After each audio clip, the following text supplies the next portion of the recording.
The night he accidentally opened her dating profile, his hands froze above the keyboard, his heart pounding so loudly he was sure the empty office could hear it. This was not just his boss. She was the woman whose name was etched on the building, whose decision moved millions, whose presence made entire boardrooms sit straighter. And yet there it was on his screen, raw and unguarded, a half-written description, blinking like a quiet confession. In that moment, a single dad who spent his nights packing school lunches and his days staying invisible realized he was about to step into a space that could change everything. If you believe in kindness, second chances, and the quiet power of unexpected moments, take a second to like, comment, share, and subscribe to this channel. Your support keeps stories like this alive, and it reminds us that even small acts of empathy can ripple into something beautiful. He never meant to see it. He had stayed late, as usual, long after most of the lights in the high-rise had gone dark. Late nights were easier for him. They were quieter, safer, filled with the predictable hum of servers and the soft glow of his desk lamp. At home, his daughter slept curled around a worn stuffed rabbit, unaware of the careful balancing act her father performed every day. He worked hard not to think about how close he was to falling behind, how every paycheck felt like a thin bridge over deep water. Being a single dad had taught him discipline, patience, and the art of swallowing exhaustion with a smile.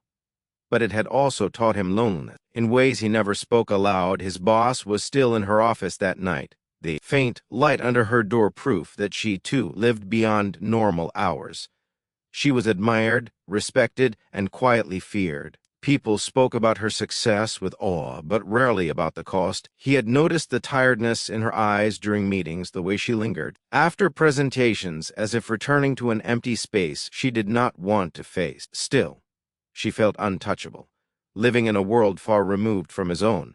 The mistake happened when she asked him to help fix a formatting issue on her laptop before an early morning presentation. She trusted him because he was efficient and discreet, the kind of employee people forgot was even there. As he opened the browser, a tab appeared that was not meant for him. A dating profile draft essay open, incomplete, painfully honest.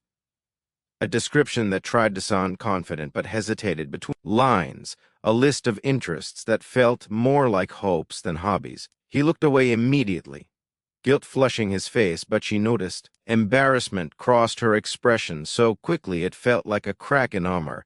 Instead of anger, there was a long silence. Then, unexpectedly, she laughed softly, the sound carrying more vulnerability than humor. She admitted she had no idea what she was doing, that building companies had somehow been easier than building a personal life. In that moment, she was not his boss. She was just another human being trying not to be alone. He should have declined.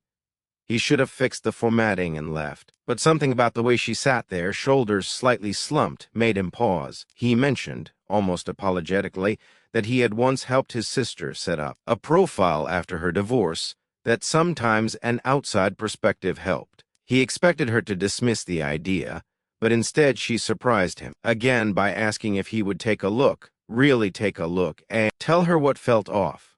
They moved to the conference table, the glow of the laptop screen illuminating the space between them. He spoke carefully at first, choosing words the way he chose bedtime stories for his daughter, gentle and thoughtful. He suggested removing the polished corporate language, replacing it with something warmer. He pointed out that her achievements were impressive, but that what would truly connect her to someone was her humanity. As he talked, she listened, genuinely listened, nodding slowly, absorbing every word.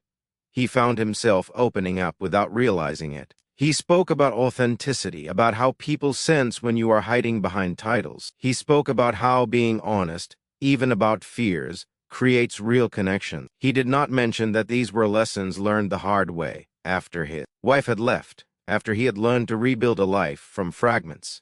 He did not mention how he had once considered dating again but stopped, afraid of disrupting the fragile peace he had built for his daughter. The office felt different then, softer, almost intimate. Outside, the city lights shimmered like distant stars, and inside, two lives briefly overlapped in a way neither had expected. She made changes as he suggested, her fingers hesitating over the keys before committing. Each edit felt like a small act of courage. When she finally leaned back, exhaling, The profile looked less like a resume and more like a person. She smiled then. Not the polished smile she wore in meetings, but something genuine, something that reached her eyes. It caught him off guard. In that smile, he saw gratitude, relief, and something else he could not name. He packed up his things quickly after, reminding himself of boundaries, of the distance between their worlds. He left the building that night with his heart strangely light and uncomfortably full. Over the following weeks, things shifted in subtle ways. She greeted him by name in the mornings. She asked about his daughter, remembered small details he mentioned in passing. He told himself it was nothing, just professional courtesy. But he felt it every time their eyes met, a quiet current beneath the surface. Meanwhile, his life continued its familiar rhythm. Early mornings, school drop-offs, late nights, and the constant calculation of time and money. He was tired, but something inside him had changed.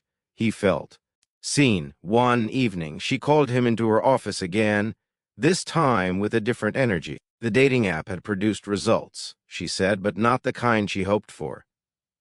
Conversations fizzled, matches felt shallow. She wondered aloud if she was asking for too much, if real connection was just another thing she had missed while chasing success. He listened, offering reassurance without crossing lines, reminding her that timing mattered, that not every door needed to open at once.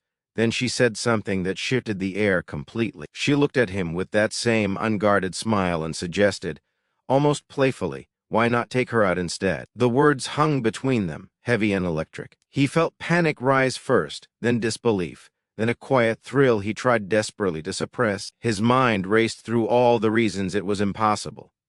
Power imbalance, workplace gossip, his daughter, his own fear of hope. He did not answer right away. He went home that night and lay awake listening to the steady breathing of his child, wondering when life had become something he tiptoed through instead of lived. He thought about the warmth in his boss's eyes, about how she had trusted him with something personal, and about how long it had been since anyone had truly asked him to be seen as more than a function.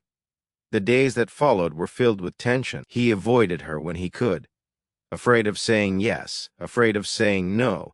She did not push. Instead, she gave him space, which somehow made the decision heavier. He realized that what scared him most was not the risk, but the possibility of happiness and the vulnerability it required. Eventually, he agreed, setting clear boundaries, insisting on honesty. Their first outing was simple, almost deliberately so.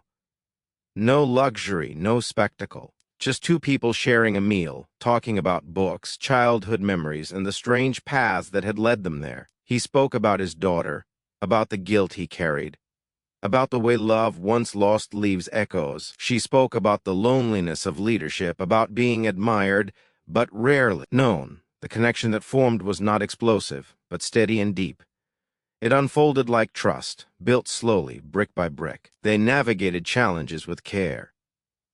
He worried about how his daughter would react, about disrupting her sense of security. She worried about public perception, about accusations and scrutiny. They faced these fears together, choosing transparency over secrecy. When he finally introduced her to his daughter, it was in a park on a quiet afternoon. There were no grand gestures, just shared laughter and gentle conversation. Watching the woman who ran a company kneel to listen to a child talk about her favorite cartoon, he felt something inside him settle. This was not a fantasy. This was real. Time passed, and the world did not collapse. Work remained professional.